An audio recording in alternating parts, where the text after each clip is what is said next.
ইতিহাসের সবচেয়ে বড় ভূ রাজনৈতিক জুয়া খেলতে গিয়ে কি তবে নিজেই ফেঁসে গেলেন ডোনাল্ড ট্রাম্প?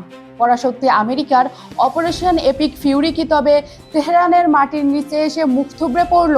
গত 28 ফেব্রুয়ারি ইসরায়েলকে সাথে নিয়ে যে যুদ্ধের দামামা বাজিয়েছিলেন মার্কিন প্রেসিডেন্ট, ভেবেছিলেন মাত্র কয়েকদিনেই গুঁড়িয়ে দেবেন ইরানের অহংকার।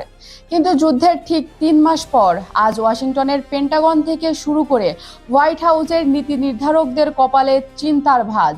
চারিদিকের একটাই রগরগে প্রশ্ন, ট্রাম্প কি ইরান যুদ্ধে চূড়ান্তভাবে পরাজিত হতে চলেছেন? এদিকে আমেরিকার এত বড় হামলার পরও ইরানের পরমাণু বোমা তৈরির ইউরেনিয়াম মাটির নিচে বহাল তবিয়তে সুরক্ষিত। বিশ্লেষকরা তো বলেই দিয়েছেন, এই যুদ্ধ নাকি মার্কিন ইতিহাসের জন্য ভিয়েতনাম বা আফগানিস্তানের চেয়েও বড় লজ্জার রেকর্ড গড়তে যাচ্ছে। হোয়াইট হাউসের এই মরণ কামড় কিভাবে আমেরিকার গলায় কাটা হয়ে বিঁধল, তা জানতে ভিডিওটি শেষ পর্যন্ত দেখুন।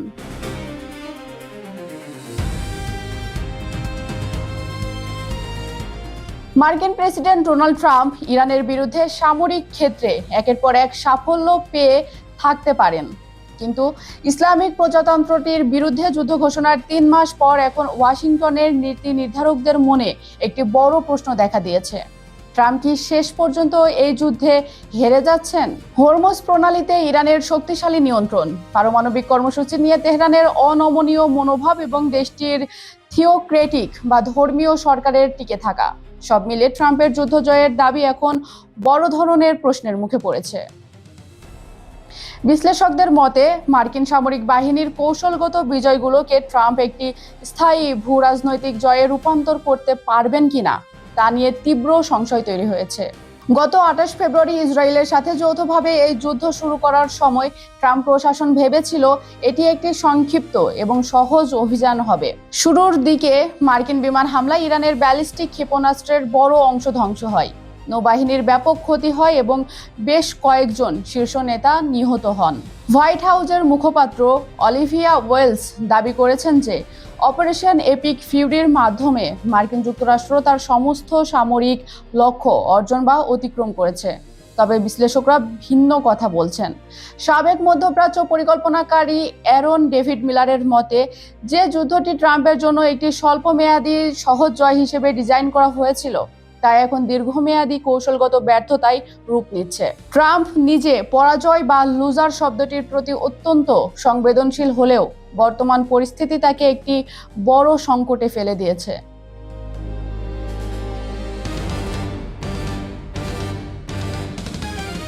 ইরান মার্কিন হামলার জবাব দিয়েছে অত্যন্ত সুপরিকল্পিতভাবে।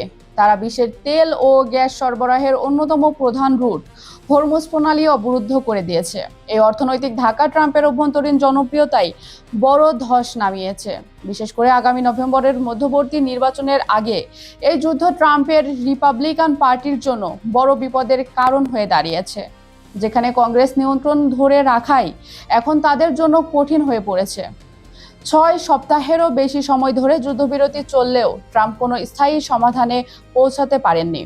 এখন তার সামনে দুটি পথ খোলা, হয় একটি ত্রুটিপূর্ণ চুক্তি মেনে নিয়ে যুদ্ধ থেকে সম্মানজনক বিদায় নেওয়া, না হয় সামরিক উত্তেজনা আরও বাড়িয়ে এক দীর্ঘস্থায়ী সংকটে জড়িয়ে পড়া।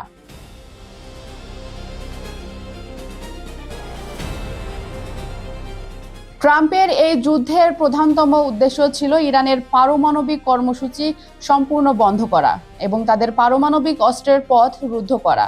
কিন্তু বাস্তব চিত্র সম্পূর্ণ ভিন্ন। মার্কিন ও ইসরায়েলি বিমান হামলার পরও ইরানের উচ্চ সমৃদ্ধ ইউরেনিয়ামের একটি বড় অংশ মাটির নিচে সুরক্ষিত রয়ে গেছে। ইরানের সর্বোচ্চ নেতা নির্দেশ দিয়েছেন যে এই ইউরেনিয়াম কোনোভাবেই দেশের বাইরে পাঠানো যাবে না। আটলান্টিক কাউন্সিলের জোনাথন পেনিফক মনে করেন, ইরান অর্থনৈতিক ও সামরিকভাবে মারাত্মক ক্ষতিগ্রস্ত হলেও তারা এটিকেই তাদের বিজয় মনে করছে। তারা আমেরিকার এত বড় আক্রমণ সহ্য করে টিকে রয়েছে। উল্টো অনেক বিশেষজ্ঞ মনে করছেন, উত্তর কোরিয়ার মতো নিজেদের রক্ষা করতে ইরান এখন আরও দ্রুত পারমাণবিক বোমা তৈরির দিকে ঝুঁকে পড়তে পারে।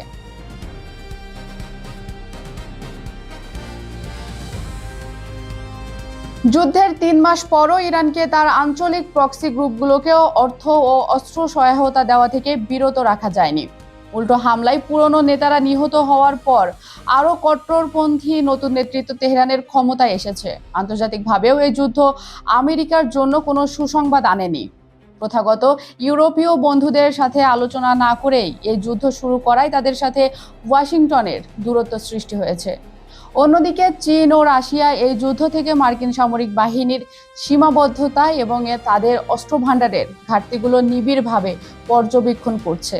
ব্রুকিংস ইনস্টিটিউশনের সিনিয়র ফেলো রবার্ট কেগান এই পরিস্থিতির ভয়াবহতা তুলে ধরে লিখেছেন, ভিয়েতনাম বা আফগানিস্তান যুদ্ধের চেয়েও ইরানের এই যুদ্ধ মার্কিন মর্যাদার জন্য বড় ধাক্কা হতে পারে, কারণ মধ্যপ্রাচ্য বৈশ্বিক রাজনীতির অন্যতম প্রধান কেন্দ্র। তার মতে এই সংকটের পর পরিস্থিতি আর আগের অবস্থায় ফিরে যাবে না এবং আমেরিকার এমন কোনো চূড়ান্ত বিজয় পাওয়ার সম্ভাবনা নেই যা এই যুদ্ধ থেকে হওয়া ক্ষতিকে পুষিয়ে দিতে পারে। তাহলে দর্শক, হিসেবটা এবার মিলিয়ে নিন। পরাশক্তি আমেরিকার অহংকার কি তবে সত্যি ধুলোয় মিশে গেল পারস্য উপসাগরের নীল জলে? যে ট্রাম্প ভেবেছিলেন মাত্র কয়েকটা বোমায় হাঁটু গেড়ে বসবে তেহরান, আজ সেই ট্রাম্প নিজেই নিজের পাতা ফাঁদে ছটফট করছেন। আমেরিকার সাধারণ মানুষের পকেট ফাঁকা করে পেট্রোলের দাম যখন আকাশ ছুঁয়েছে, তখন নভেম্বরের মসনদ টিকিয়ে রাখাই এখন ডোনাল্ড ট্রাম্পের জন্য সবচেয়ে বড় নাইটমেয়ার বা দুঃস্বপ্ন। ইতিহাস সাক্ষী, ভিয়েতনাম কিংবা আফগানিস্তানে আমেরিকা যখনই ঢুকেছে মুখ থুবড়ে পড়েছে, কিন্তু ইরানের মাটির নিচের এই পরমাণু বাংকার কি তবে আমেরিকার ইতিহাসের সবচেয়ে বড় এবং কলঙ্কময় পরাজয়ের কফিন হতে যাচ্ছে? হোয়াইট হাউসের এই মরণ কামড় শেষ পর্যন্ত ট্রাম্পকে বিশ্ব রাজনীতির মঞ্চে এক চরম লুজার বা পরাজিত নায়ক হিসেবে প্রতিষ্ঠিত করবে, নাকি ট্রাম্প খেলবেন আরো বড় কোনো ভয়ঙ্কর খেলা? পারমাণবিক যুদ্ধের বোতামে কি তবে শেষ পর্যন্ত চাপ পড়েই যাবে? উত্তরটা সময়ের হাতে, তবে পারদ যে ফুটছে তাতে কোনো সন্দেহ নেই। বন্ধুরা, ভূ রাজনীতির এই রগরগে ও রক্তক্ষয়ী অধ্যায়ের শেষ কোথায়? ট্রাম্পের এই জুয়া নিয়ে আপনার বিস্ফোরক মতামত কি? কমেন্ট বক্সে এখনই ঝড় তুলুন। আমাদের এই আয়োজন আপনারা পৃথিবীর কোন প্রান্ত থেকে দেখছেন?